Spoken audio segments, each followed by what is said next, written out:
"You'll never be one of us," the family sneered, completely unaware she was a secret billionaire testing them all. This isn't just a love story, it's a battleground where money clashes with morals, and kindness is put through the most cruel and humiliating test imaginable. It's a tale of a rich woman poor man dynamic, but with a twist that will leave you breathless. Have you ever felt judged for where you come from? Have you ever had your worth questioned by people who think they're better than you? This is the story of Andrea Gordon, a woman who had everything but disguised herself as a nobody to find the one thing money can't buy: true love. But what she uncovers is a pit of greed and a shocking family drama. Get ready for a breathtaking journey. A romance that morphs into an intense drama, filled with moments where she is humiliated, leading to a shocking revenge, and a plot twist that will shatter everything you think you know. This is the story of a woman with a secret identity and a man, Lester Coleman, forced to choose between his family and his soul. The stakes couldn't be higher. Every smile hit a dagger, every sneer was part of a devastating social experiment. We're talking about a kindness test that ends with a criminal accusation, a heartbreaking betrayal, and a life-changing revelation that will alter their destiny forever. This is a true drama story for the ages. If you believe that true worth is measured by the heart, not the wallet, then this story is for you. Comment with one word that describes the family's attitude. Like this video as a sign that kindness is a superpower. And most importantly, subscribe and hit the bell, because you won't want to miss a single second of this incredible, emotional journey of redemption and surprise. The dining room of the Coleman estate wasn't just large, it was a cavern of judgment, where the clinking of silver against porcelain sounded like a countdown. In the center of it all sat Andrea Gordon, a woman whose simple grace was an affront to the room's cold opulence. She was in the heart of an intense family drama, playing a role she had meticulously crafted. Every glance from Lester Coleman's family was a finely sharpened dart, and she was the intended target, though they hadn't the slightest clue about her real purpose. It didn't take long for the veiled insults to begin, dripping with a venomous sweetness that only old money could perfect. They spoke of her backgrounder, the humble background she'd invented as if it were a contagious disease. Lester's mother, a woman sculpted from ice and diamonds, eyed Andrea's simple dress with a look of profound disappointment. This whole ordeal was a carefully constructed social experiment, designed to peel back the layers of their character, and they were failing spectacularly, revealing a deep-seated ugliness. Andrea, however, remained a portrait of serenity, a calm island in a sea of passive aggression. She listened to their sneers, nodding politely, a gentle smile playing on her lips. They saw a weak, impressionable girl, completely out of her depth. What they couldn't see was the mind of a secret billionaire cataloging every cruel word, every disdainful look. This wasn't just a dinner, it was data collection for a much larger, more personal project. This was her kindness test. The final blow came from Lester's sister, who leaned in with a conspiratorial whisper loud enough for the whole table to hear. "You must understand, dear," she cooed, her voice laced with malice, "you're a lovely girl, I'm sure. But you'll never be one of us." The words hung in the air, heavy and absolute, designed to leave Andrea feeling completely humiliated. It was a direct hit, a clear declaration of war from a family that valued lineage over love. Lester Coleman shifted uncomfortably in his seat, a flush creeping up his neck. He loved Andrea, but the weight of his family's expectations was a physical force, pressing down on him. He offered a weak, placating smile but said nothing to defend her. In that moment, his silence was a form of betrayal, a small crack in the foundation of their love story. He was caught between two worlds, and his inaction spoke volumes about which one currently held more power. Andrea met his conflicted gaze, and for a fleeting moment, a flicker of genuine disappointment crossed her face before being replaced by her mask of calm composure. This was the most difficult part of her test, seeing the man she was falling for falter under pressure. Their romance was being forged in fire, and she needed to know if he would emerge strong enough to stand with her. The night was a painful but necessary part of her quest for true love. She took a slow, deliberate sip of water, her eyes scanning the faces of the family that had just sentenced her. They believed they had won, that they had successfully crushed the spirit of the poor girl at their table. They couldn't possibly comprehend the plot twist that was waiting for them. Her secret identity was safe, and as she looked at them, she wasn't planning her retreat, she was solidifying the terms of their eventual revenge. It had all started a few weeks prior, with Lester Coleman bringing Andrea into his family's world for the first time. He was genuinely in love, captivated by her warmth and the effortless kindness that seemed to radiate from her. He saw their introduction as the beautiful merging of two worlds, a testament to their powerful love story. He was blissfully unaware that he was not just introducing a girlfriend, but a judge who was about to begin testing family values in the most profound way. Andrea, for her part, played the role of the humble girlfriend to perfection. She spoke of a simple upbringing, a modest job, and a life devoid of the luxuries the Colemans took for granted. Their sprawling mansion, with its sterile, museum-like quality, was a stark contrast to the vibrant, loving world she claimed to come from. It was a classic rich woman poor man scenario, deliberately flipped on its head without anyone being the wiser, a true drama story in the making. The family's reaction was immediate and frigid. They saw Andrea not as a person, but as a projector, worse, an infestation. To them, status was everything, a meticulously curated tapestry of wealth, connections, and public perception. Andrea, with her simple clothes and unassuming demeanor, was a threadbare patch on their perfect image. They greeted her with smiles that didn't reach their eyes and questions designed to subtly emphasize her lower social standing, making her feel humiliated. Lester, blinded by love, initially missed the nuances of his family's cruelty. He saw their probing questions as genuine curiosity and their coldness as a natural reserve that would thaw over time. He truly believed that they would eventually see the wonderful woman he saw. This was his greatest miscalculation in the unfolding family drama, failing to recognize that their hearts were as cold and hard as the marble floors of their home, incapable of recognizing the value of true love. Andrea, however, saw everything. She was an architect of the social experiment. After all, she noted how they spoke to the household staff with dismissive contempt, how they gossiped about their own friends behind their backs. She saw that their opulence was a shield for profound spiritual poverty. She wasn't just being introduced to a family, she was being given a front row seat to the very moral decay she suspected lurked beneath their polished veneer, all under guise of her secret identity. During that first meeting, she exchanged a handshake with Lester's father, a man whose grip was as firm and unyielding as his worldview. He looked her up and down, his eyes performing a swift and brutal calculation of her net worth, and he found her wanting. It was a silent, powerful moment of judgment, the first of many tests she would endure. The kindness test was not just for her, it was for them, and they were already setting a very low bar. As Lester drove her home that night, he was full of hopeful chatter about the future, about how they'd get used to her. Andrea simply listened, her heart heavy with the knowledge of what was to come. Their romance was on a collision course with his family's pride. This introduction wasn't the beginning of her acceptance, it was the official, undeclared start of a war for Lester's soul, a war she was determined to win for the sake of their potential destiny. The pressure from his family began to work on Lester Coleman almost immediately. They were relentless, their whispers of disapproval, following him through the halls of the family estate. They'd comment on Andrea's laugh being a little too loud, her stories a little too simple, her presence a little too common. The constant erosion of his confidence began to take its toll, and for the first time, he started to see her through their judgmental eyes. This was the most painful part of the family drama. He found himself in an impossible position, caught between the woman he loved and the family whose approval he had sought his entire life. The initial pride he felt in her authenticity began to curdle into a strange sort of embarrassment. At a charity auction, he winced when she mispronounced the name of a French designer, a mistake his sister was all too quick to point out with a cruel titter.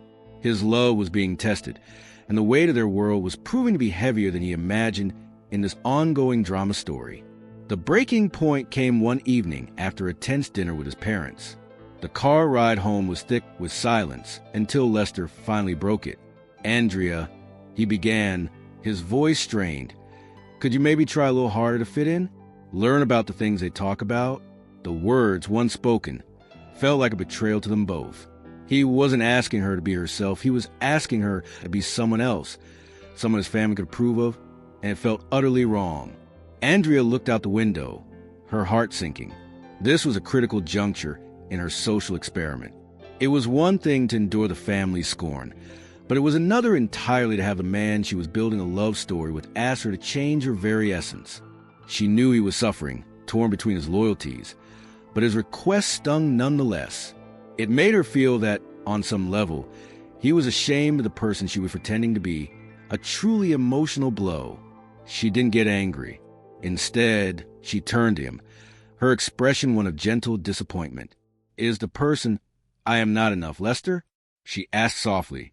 The simple question cut through all his excuses and justifications, laying bare the ugly truth of what he was asking. He was prioritizing their shallow expectations over a genuine, albeit fabricated character.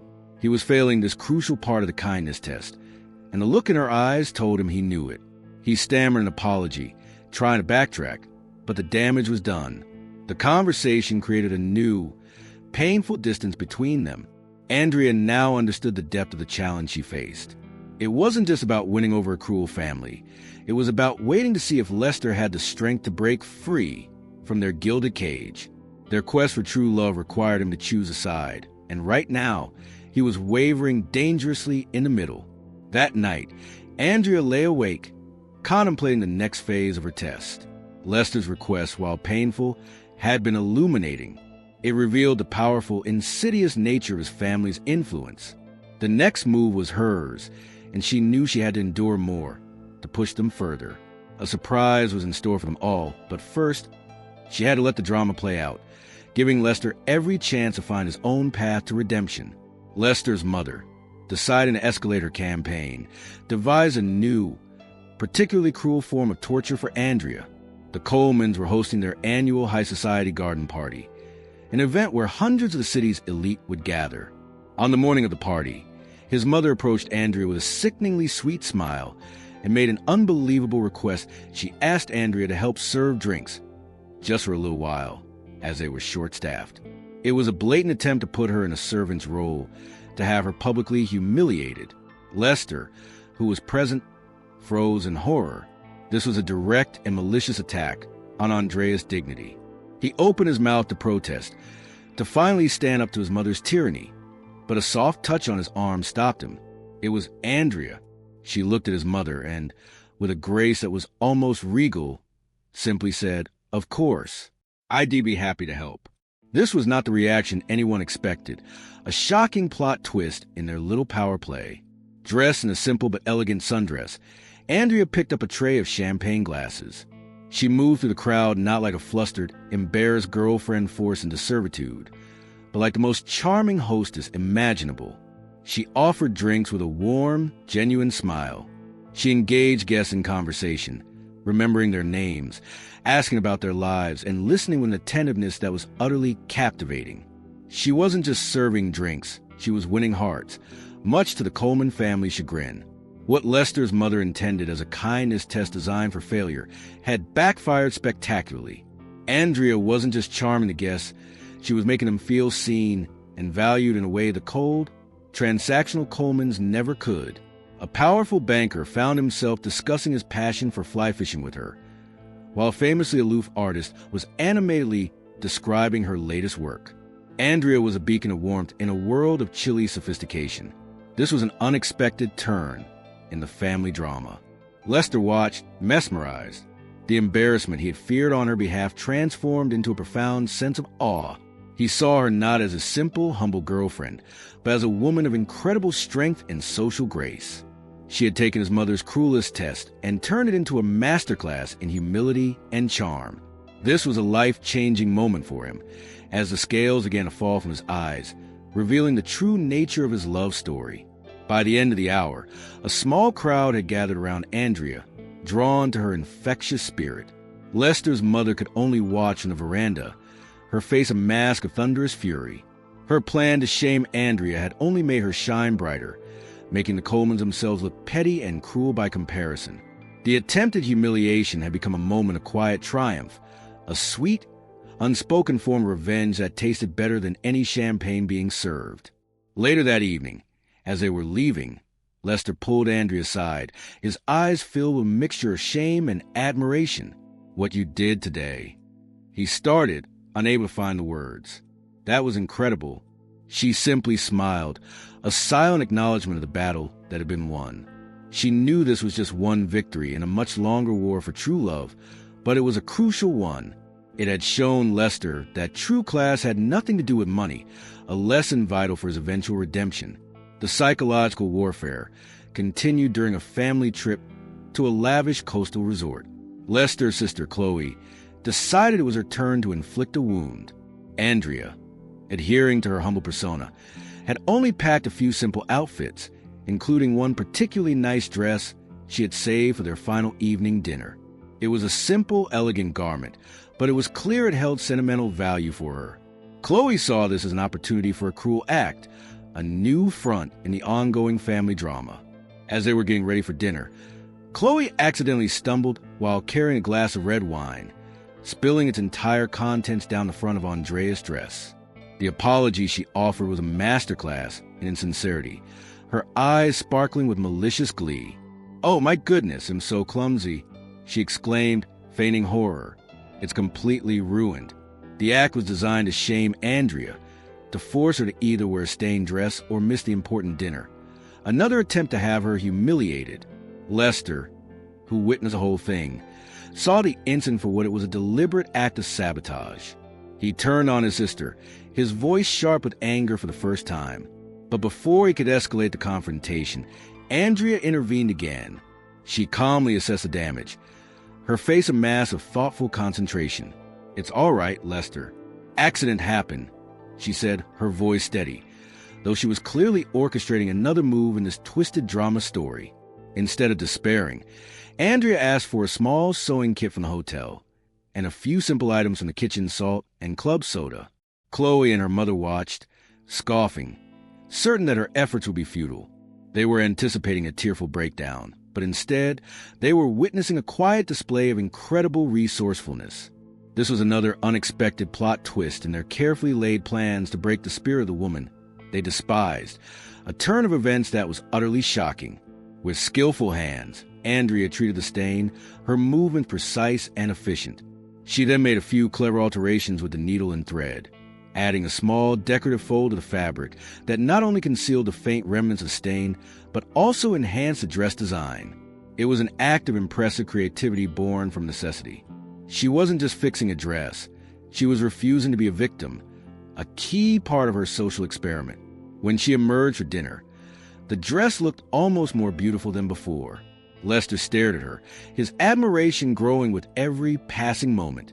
He was beginning to see the incredible resilience and ingenuity that lay beneath her quiet exterior. This seemingly small event was a life-changing moment, showing him that her strength wasn't in wealth or status, but in her character. Their love story was deepening on his side, as he saw her worth beyond a superficial lens. Chloe was left speechless, her petty act of cruelty transformed into a showcase for Andrea's talent. Andrea had not only salvaged her dress, but had also won another silent victory, impressing Lester and further exposing her sister's ugliness. It was a simple act of repair, but it was also a powerful act of defiance, proving that she could not be so easily broken. Her destiny was not to be a victim, but the master of this elaborate game of redemption. The family's mockery reached a new low when they began to openly ridicule Andrea's simple job. During a casual lunch, Lester's uncle began questioning her about her work at a local library, his tone dripping with condescension. "So you just stamp books all day?" he asked with a smirk, as if the concept of working for a modest living was a bizarre and distasteful hobby. The rest of the family joined in, their laughter echoing their shared belief in their own superiority in this painful family drama. They didn't just mock her job, they mocked the very idea of a life not dedicated to the accumulation of wealth. They spoke of their own hard work closing multi-million-dollar deals and managing portfolios, completely oblivious to the irony of their inherited privilege. To them, Andrea represented the unremarkable masses, a person whose life lacked a grand, dramatic narrative of their own.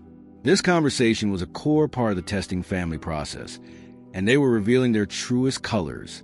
Andrea, maintaining the quiet dignity that had become her signature armor, simply smiled and spoke of the joy of helping a child discover a love for reading. She talked about the quiet satisfaction of her work, its value not measured in dollars, but in its contribution to the community. Her words were simple, honest, and filled with a genuine passion that made the family's talk of stock options and acquisitions suddenly sound hollow and meaningless. It was a subtle yet powerful form of revenge. This time, something profound shifted in Lester Coleman. As he listened to his family's cruel jokes and then to Andrea's sincere, heartfelt response, he didn't just feel anger or shame. For the first time, he felt a deep, unsettling sense of disgust for his own family. He saw the ugliness in their hearts, the profound emptiness that lay beneath their expensive clothes and polished manners. This was an incredibly emotional and life-changing realization for him. He looked at Andrea, and in that moment, she had never been more beautiful to him. Her simple life suddenly seemed richer and more meaningful than the gilded cage he had grown up in. Her kindness wasn't a weakness, it was an unbreakable strength. He was finally beginning to understand the core tenets of the kindness test.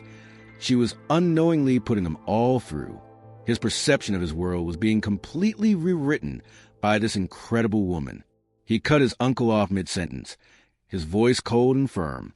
"That's enough," he said, the words sharp and final. The table fell silent, stunned.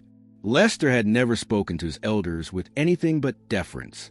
He stood up, took Andrea's hand, and said, "We're leaving." He was no longer trying to bridge the gap between his two worlds. He was choosing a side.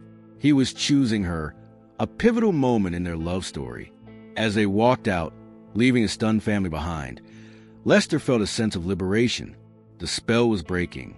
The fear of their disapproval was being replaced by a righteous anger at their cruelty. He would begin to see that in her quest to find true love, Andrea had inadvertently shown him the complete lack of it within his own home. The journey toward his own redemption had just taken a massive leap forward, all thanks to her unwavering grace. Lester's father, Harrison Coleman, was a man who believed every problem had a price tag. Seeing his son drift away and fall under the influence of a woman he deemed utterly unsuitable, he decided to handle the situation the only way he knew how, with a financial transaction. He summoned Andrea to his private study, a room paneled in dark wood and smelling of old leather and power. This was to be the ultimate test, a direct confrontation in the escalating family drama. He didn't waste time with pleasantries. With the cold precision of a surgeon, he laid out his argument. He spoke of legacy, of bloodlines, of the importance of maintaining the family's standing. He told Andrea that while she was a charming distraction, she was not a part of their world or their future destiny. He made it clear that her presence was a threat to the family's stability. It was a speech designed to make her feel small and insignificant, a final attempt to have her humiliated. Then came the offer. He slid a check across the polished mahogany desk, the amount left conspicuously blank. "I want you to leave, my son," he stated, his voice devoid of emotion. "Write any number you want on this. $1 million, $5 million. Whatever you think your time has been worth. Just sign your name, disappear from his life, and never contact him again." It was a cold, brutal test of her character, the most cynical move in this twisted social experiment. Andrea looked at the blank check, then up at the man who believed he could buy his son's happiness and her integrity. A long, heavy silence filled the room. This was the moment she had been anticipating, the point where their contempt would be distilled into a single, transactional act of cruelty. Her secret identity as a secret billionaire made the offer laughably absurd, but she had to respond as the humble librarian they believed her to be. With a calm, steady hand, she pushed the check back across the desk toward him. "I'm sorry, Mr. Coleman," she said, her voice polite but infused with an unshakable firmness. "But you've made a grave miscalculation." She stood up, her posture radiating a dignity that money could never purchase. This polite refusal was a shocking move to the patriarch, who had never seen such an offer refused. It was a plot twist in his well-ordered world. "You see," she continued, her gaze unwavering, "my love for your son isn't for sale. It never has been, and it never will be." She explained that what she shared with Lester was something he clearly didn't understand: a genuine connection, the foundation of true love. To accept his money would be to admit that what they had was meaningless, and she would never do that. Her integrity was absolute, a crucial moment in this drama story. She left the study, leaving Harrison Coleman staring at the rejected check, his face a mixture of disbelief and fury. He had offered her a fortune, and she had refused without a moment's hesitation. Andrea had not only passed his test with flying colors, but had also proven that she was a force to be reckoned with. She had demonstrated that the best things in life, like love and honor, truly are priceless, setting the stage for an even bigger confrontation and her eventual revenge. When Lester learned of his father's attempt to buy Andrea off, it was a final straw. The revelation wasn't just insulting, it was a profound violation of the love he held for her. It was the ultimate proof that his family saw his happiness not as something to be nurtured, but as a corporate merger to be controlled. The quiet disgust he had been feeling erupted into a full-blown, righteous fury. The simmering family drama was about to boil over into an open war. He confronted his father in the same imposing study where the indecent proposal had been made. For the first time in his life, Lester didn't hold back. He accused his father of being a moral coward, a man so emotionally bankrupt that he thought a check could substitute for a heart. The words, once unspoken, now flowed freely, severing the bonds of deference that had shackled him for years. This was a life-changing moment of defiance for Lester Coleman. The argument was explosive, echoing to the cavernous mansion. His mother and sister were drawn to conflict, siding immediately with the patriarch. They accused Andrea of manipulating him, of poisoning his mind against his own family. They couldn't comprehend that he was not being controlled, but was, in fact, finally thinking for himself. His defense of Andrea was not just about her, it was about his own journey toward redemption. She has more integrity in her little finger than this entire family has in its collected billions, he yelled, his voice raw with emotion. The statement created a major rift, a chasm that could not be easily bridged. He was no longer just defending his girlfriend, he was condemning their entire value system. He was choosing her world of authenticity and kindness over their world of transactional relationships and cold ambition, a true testament to their love story. The family was shockingly unified in their response. They gave him an ultimatum, her or us. They truly believed that, when faced with the loss of his inheritance, his status, and his family, he would ultimately fold. They underestimated the profound effect Andrea had on him. They failed to see that she had not offered him wealth, but something far more valuable, a glimpse of a better man he could become. This was the ultimate kindness test for him. Lester didn't hesitate. With a look of finality, he told him he was choosing Andrea. He would walk away from the money, the legacy, and the suffocating expectations. He was choosing a future built on true love, not on stock portfolios. He turned his back on his stunned family and walked out of the study. The door closed behind him with a resounding boom that signaled the end of his old life and the beginning of a new one. He found Andrea waiting for him, her face etched with concern. He pulled her into his arms, holding her as if she were his only anchor in a raging storm. "It's you," he whispered. "It's always been you." In that moment, he was no longer a Coleman heir. He was simply a man in love. The rift with his family was complete, but he felt a sense of peace. He had finally done the right thing, unaware that his family's desperation would soon lead to their most despicable act of revenge. Driven into a corner and consumed by a desperate, venomous rage, Lester's mother concocted a final, unforgivable plan.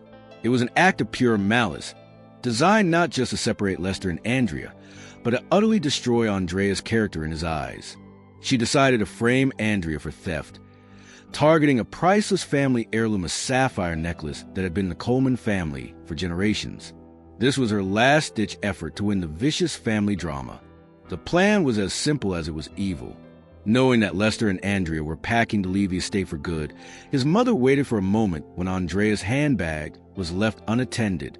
With trembling, malevolent hands, she retrieved the necklace in the family safe and slipped it deep into the lining of Andrea's bag. She was planning the evidence that would serve as a final, devastating blow in their war against the woman who had stolen her son's loyalty. She saw this not as a crime, but as a necessary evil, a mother's desperate act to save her son.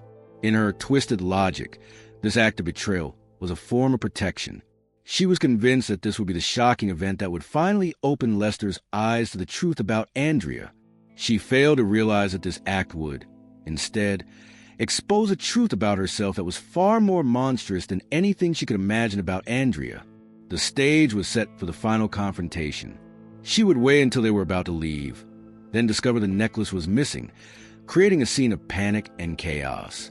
She would then reluctantly suggest searching their bags, allowing the proof of Andrea's deceit to be revealed in the most public and damaging way possible. It was a perfectly orchestrated trap, the culmination of her hatred and the final move in her psychological game of revenge. This wasn't just a frame-up, it was the ultimate act of disrespect to the concept of true love.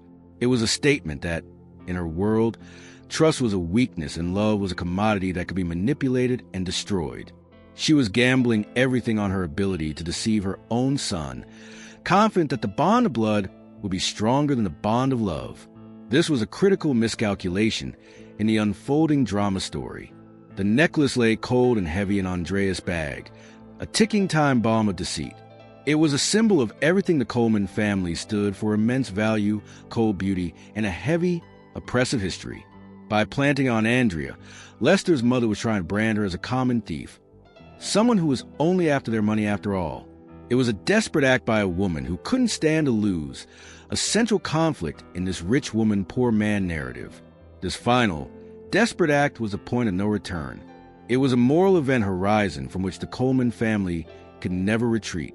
They were about to accuse an innocent woman of a crime, a lie that would shatter lives and irrevocably alter their own destiny. The trap was set, and all that was left was for it to be sprung, leading to the most emotional and heartbreaking moment of the entire saga. The moment of departure arrived, filled with a tense, heavy silence. As Lester and Andrea carried their last bags to the door, his mother let out a theatrical gasp of horror. The necklace! She cried out, her voice filled with practiced panic. My great-grandmother's sapphire necklace is gone. The chaos she had engineered erupted on cue. His father and sister rushed in, their faces masked in concern, playing their parts perfectly in this cruel final act of the family drama. They made a great show of searching the room before his mother, with feigned reluctance, suggested the unthinkable. We must check everyone's bags, she declared, her eyes landing on Andrea with a look of cold accusation.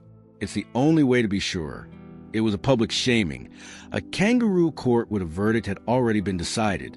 They were about to have Andrea humiliated in the most brutal way imaginable in front of the man she loved. A devastated Lester, caught completely off guard, was overwhelmed by the scene. He wanted to believe in Andrea, but the panic, the certainty in his mother's voice, and the weight of the accusation created a seed of doubt. The proof, when his mother pulled the glittering heirloom from Andrea's bag, was like a physical blow. He stared at the necklace, then at Andrea's shocked, disbelieving face. The world seemed to tilt on its axis. This plot twist was more horrible than he could have ever imagined. The family descended upon Andrea like vultures, their voices a cacophony of condemnation. They called her a thief, a liar, a parasite who had finally shown her true colors. They called the police, the ultimate act of public humiliation, ensuring that her name would be dragged through the mud. It was a shocking display of coordinated cruelty, a brutal and efficient character assassination that left no room for doubt or defense in this terrible drama story. Lester stood frozen, the irrefutable proof shattering his newfound resolve. All his old insecurities, all his family's warnings, came rushing back. Was his whole love story a lie? Had he been a fool all along? Overwhelmed by the evidence and the pressure from his family, he turned to Andrea, his face a mask of agony and betrayal. How could you? He whispered, the words breaking his own heart as he spoke them. I thought I knew you. I can't trust you anymore. For Andrea, his words were infinitely more painful than the family's accusations. Their scorn she expected, but his betrayal that was a wound that cut deeper than any lie. The man who had just promised to leave everything for her, the man for whom she had developed genuine feelings of true love, now stood before her, looking at her as if she were a monster. The heartbreak was absolute, a truly emotional moment. The police arrived, their presence making the nightmare sickeningly real. The family presented the evidence, their faces grim and righteous. But as the officers approached Andrea, she did something unexpected. She looked at Lester one last time, her eyes filled with profound and bottomless sorrow. And then, without a single word of offense, she turned and walked out the door, leaving them all behind. Her silence was more powerful than any denial, the beginning of a different kind of revenge. Heartbroken doesn't even begin to describe the state of Andrea's soul as she walked away from the Coleman estate. It wasn't the false accusation or the threat of legal action that shattered her. It was the look in Lester's eyes, his flicker of doubt, his whispered words of mistrust that was a true betrayal. The entire kindness test had been predicated on finding a person of character. And in that crucial moment, the man she had started to truly love had failed her completely. She left without a word, a ghost disappearing into the afternoon. She didn't fight. She didn't argue. She didn't try to prove her innocence. Her silence was her final judgment on them all. To argue would be to give their lie legitimacy.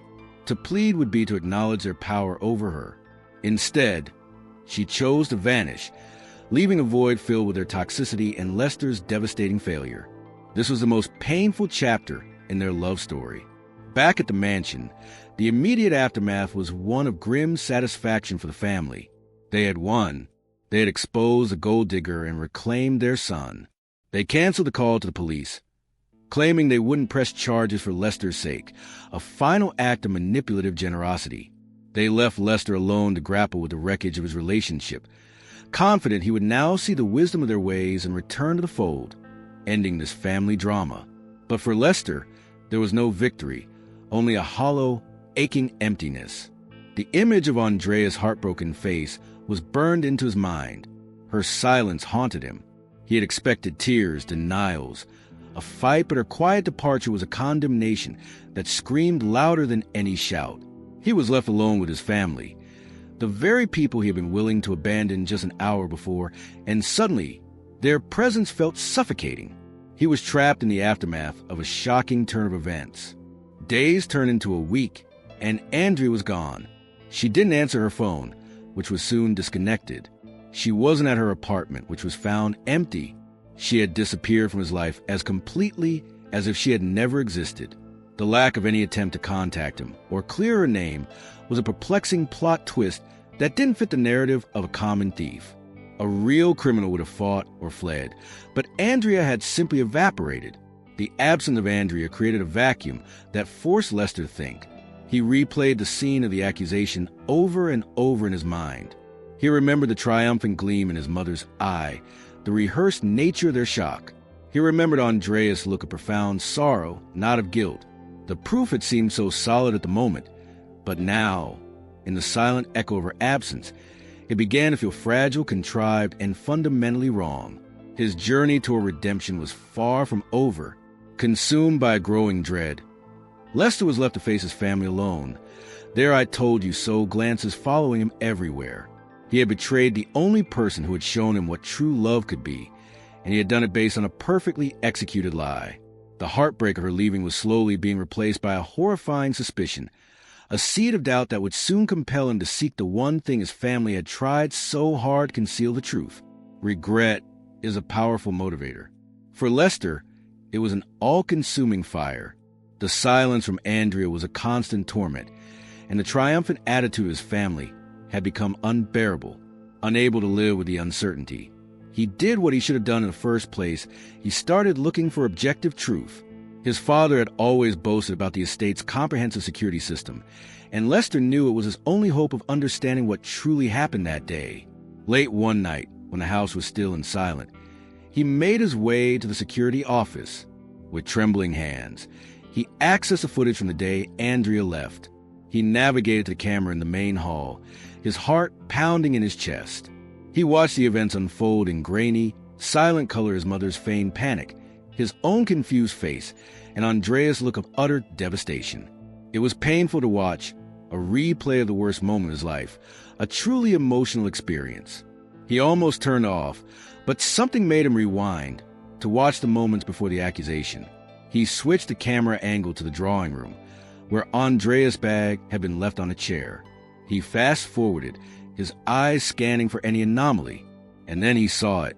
The image was clear, undeniable, and it stopped his breath in his throat. It was a life-changing discovery that would shatter his entire world. The footage showed his mother, her face a mask of cold determination, looking around to ensure she was alone. She then walked purposefully to Andrea's handbag, took the sapphire necklace from her own pocket, and pushed it deep inside.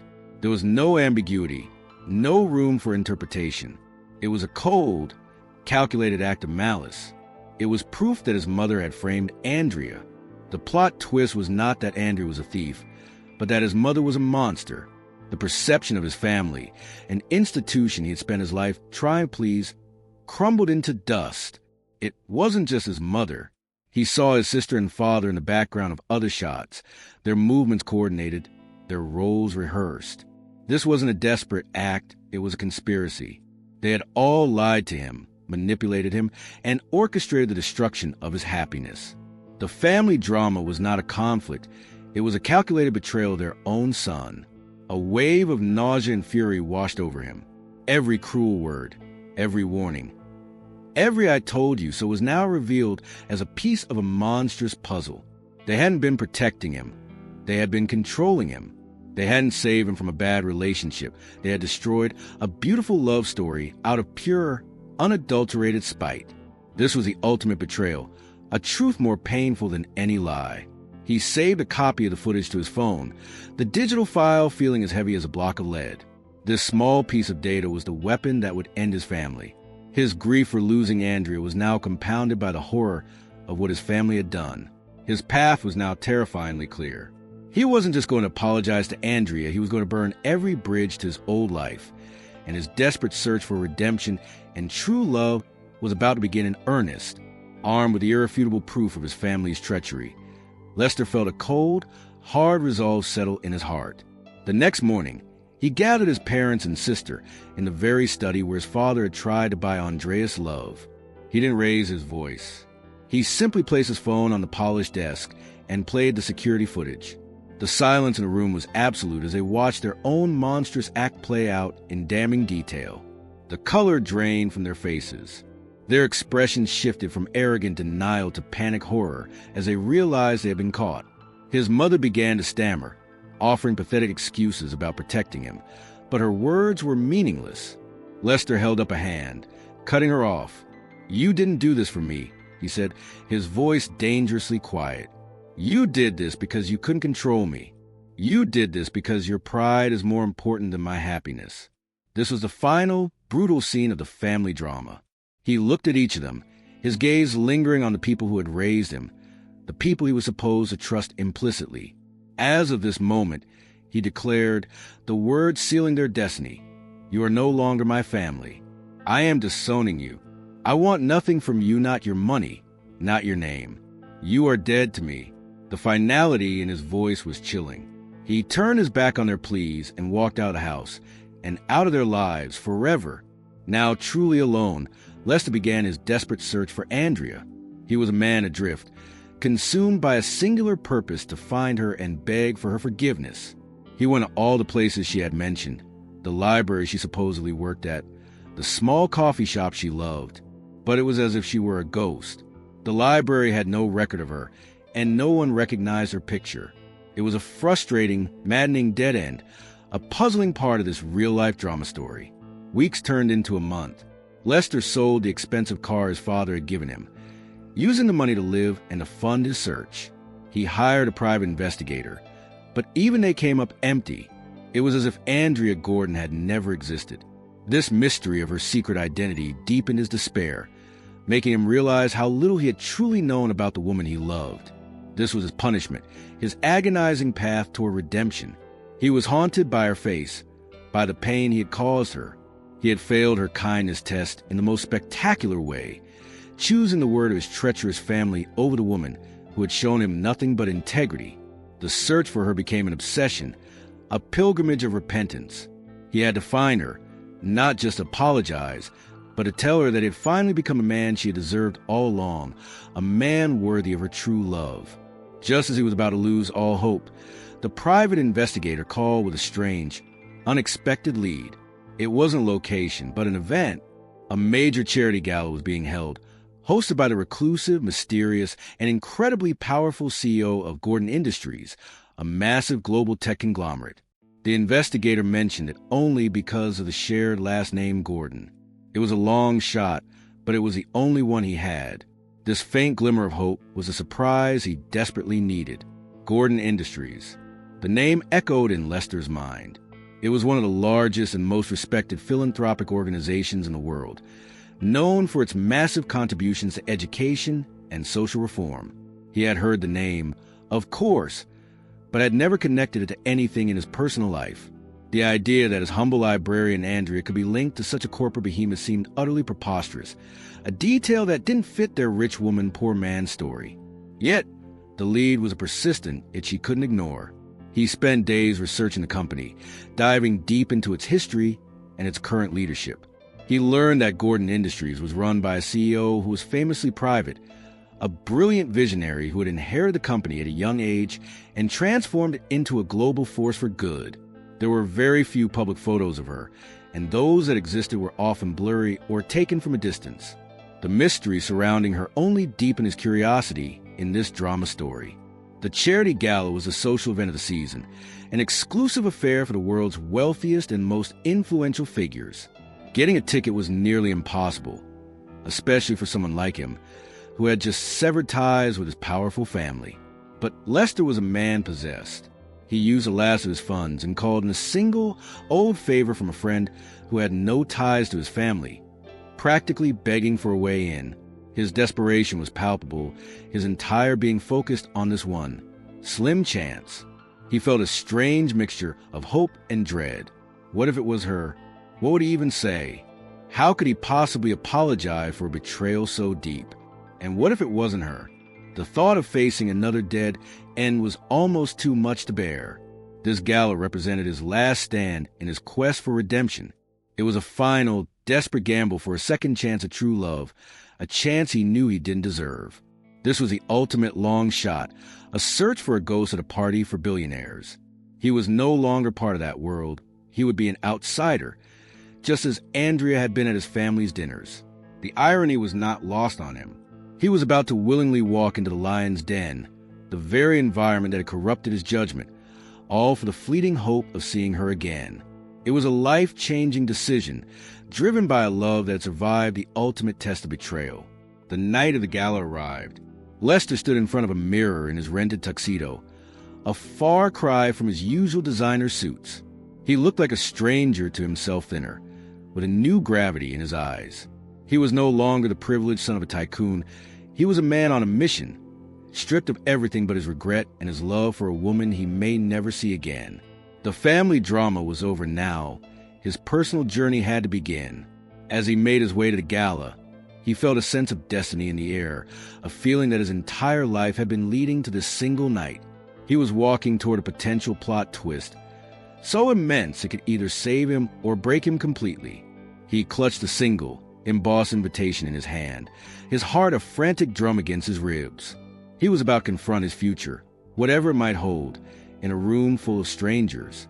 The ballroom was even more opulent than he could have imagined, a universe of shimmering gowns and sparkling diamonds. Lester felt profoundly out of place, a ghost haunting a world he had just renounced.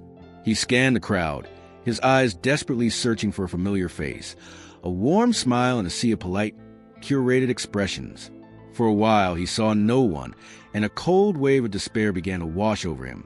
Perhaps this had all been a foolish, desperate fantasy, the end of his drama story. Then the lights dimmed and a hush fell over the crowd. A man took the stage and began to speak, his voice booming through the sound system. He spoke of philanthropy, of changing the world, and of the visionary leader who made it all possible. And now, the man announced, his voice filled with reverence, "It is my distinct honor to introduce the heart and soul of our organization, the CEO of Gordon Industries, Ms. Andrea Gordon." Lester's world stopped. Time itself seemed to freeze as he watched the woman walk onto the stage. It was her. It was Andrea. But it was an Andrea he had never seen before. She wasn't wearing a simple sundress. She was adorned in a breathtakingly elegant gown that shimmered under the stage lights. Her hair was styled immaculately, and she moved with an aura of power and confidence that commanded the entire room. This was the most shocking plot twist imaginable. She was not Andrea, the humble librarian. She was Andrea Gordon, the secret billionaire, the powerful CEO he had been reading about. The entire relationship, her simple background, the modest job, it had all been a meticulously crafted illusion, a social experiment, a test. The realization hit him with the force of a physical blow. He wasn't just a fool for having doubted her. He was a fool for never having seen the incredible strength that was in front of him all along. Andrea took the microphone, her calm, steady gaze sweeping across the audience. Her eyes briefly met Lester's, and for a fraction of a second, he saw a flicker of the woman he knew, a hint of the pain he had caused. Then it was gone, replaced by the composed mask of a CEO.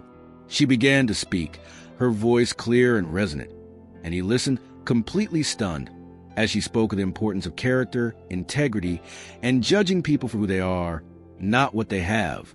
His family, who were also in attendance, stood frozen in the crowd, their faces a comical mixture of horror and disbelief. The woman they had mocked, humiliated, and framed was one of the most powerful business figures in the world. The woman they had accused of stealing a necklace could have bought their entire family 10 times over without noticing. The public humiliation they had designed for her was now crashing down upon their own heads, a perfect and unexpected form of revenge. This was her kindness test, and his family had failed in a way that was now being broadcast to the entire social elite. The rich woman, poor man story was real, but the roles were the reverse of what everyone thought. This surprise was life-changing, not just for him, but for everyone who had ever underestimated her. He finally understood. This was never about her trying to fit into his world. It was about her seeing if he was worthy enough to fit into hers, a quest for true love on her own terms. As Andrea finished her powerful speech, a stunned silence hung in the room before erupting into thunderous applause. But Lester barely heard it. He saw only her.